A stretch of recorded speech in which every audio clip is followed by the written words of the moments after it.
नेटचा paper फुटला असल्यामुळे संपूर्ण देशभरामध्ये यांनी खळबळ उडालेली आहे। मात्र या पेपर फुटीचा मुख्य सूत्रधार म्हणजे शिवराज मोटेगावकरांचं नाव जे आहे ते समोर आलेलं आहे। छत्रपती संभाजीनगर सह अनेक राज्यभरामध्ये त्यांच्या अशा पद्धतीचे क्लासेस जे आहे ते उभे आहे। हे आरसीसी क्लासेस आहे, मोटेगावकर यांचे हे क्लासेस आहे। टोलेजंग बिल्डिंग जे आहे या ठिकाणी जे आहे ते त्यांचे क्लासेस सुरू असायचे छत्रपती संभाजीनगरमध्ये। या ठिकाणाहून जर बघितलं तर मोठ्या संख्येने विद्यार्थी या ठिकाणी असायचे। मात्र आता मागील काही दिवसापासून जर बघितलं तर नीटचा पेपर फुट्या प्रकरणी आता शिवराज माटेगावकर याला अटक करण्यात आली होती। त्यानंतर हे क्लासेस जे आहे ते आता बंद करण्यात आलेले आहेत। त्याचमुळे या ठिकाणी अनेक घटना ज्या आहेत त्या देखील घडत आहे। आक्रमक कार्यकर्ते या ठिकाणी झाल्याचे पाहायला मिळत होते।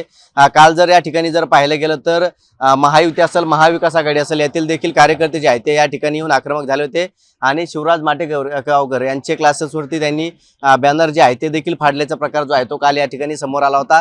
त्यामुळे या ठिकाणी कुठलाही अनुचित प्रकार घडू नये यासाठी प्रशासनाच्या वतीने या क्लासेस बाहेर जे आहे ते बंदोबस्त देखील लावण्यात आलेला आहे। पोलीस बंदोबस्त जो आहे तो देखील या ठिकाणी लावण्यात आलेला आहे। अशा पद्धतीचा जो आहे तो बंदोबस्त या ठिकाणी ठेवण्यात आला। वाहन जे आहे ते उभा करण्यात आलेला आहे, कारण नीटचा पेपर फुटल्या प्रकरणी शिवराज माटेगावकर याला अटक झालेली आहे। त्याच्या मुलाची देखील सीबीआय चौकशी जी आहे ती सुरू असल्याची पाहायला मिळत आहे आणि काही वेळा जे आहे ते सीबीआयचं काही पथक जे आहेत ते या ठिकाणी येऊ शकतं असं देखील सांगितलं जात आहे। कारण संपूर्ण जे क्लासेस त्यांचे ज्या ठिकाणी सुरू होते त्या ठिकाणी पथक जे आहे ते चेक करत असल्याचं पाहायला मिळत आहे। त्या क्लासेसवरती धाड देखील टाकून त्या ठिकाणून काही कागद पुरावे येतात का याची देखील चौकशी जी आहे ती सुरू असल्याचे पाहायला मिळत आहे। मात्र आता हे क्लासेस जे आहे ते बंद स्वरूपाचे आहे, त्यामुळे आता या ठिकाणी हजारो विद्यार्थ्यांचं जे आहे ते मोठं नुकसान झाल्याचं देखील आपल्याला समोर येत आहे।